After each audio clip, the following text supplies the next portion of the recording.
So it can be hard to persevere, but absolutely, I would encourage all men in this situation, all women who are facing suffering, to do so.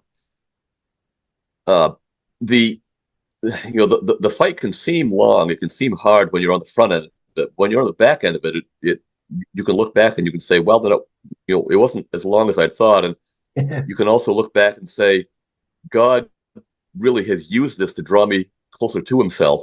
Um, do we want a shallow, superficial faith that only trusts in God when things are going our way, or do we want a deep, rock solid faith that says, like Oh, Job, though He slay me, yet will I trust in Him? yes. Uh, and that kind of faith actually is forged in the fires of affliction.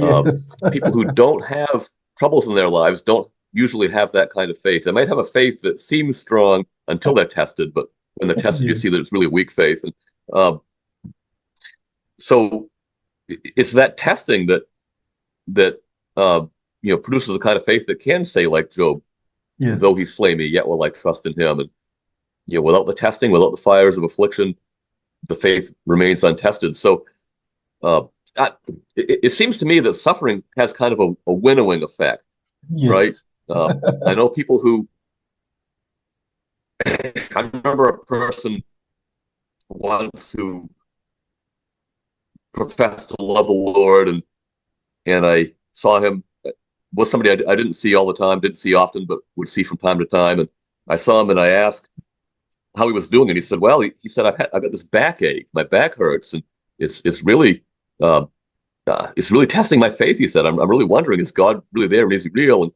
And I thought, wow, I mean, I'm not making fun of this guy, but I was thinking, wow, I mean, I think you have a faith that needs more testing, it needs more refining, because if a backache is enough to cause you to question God, then maybe what you need is more backaches so that your Yes. faith is strengthened more.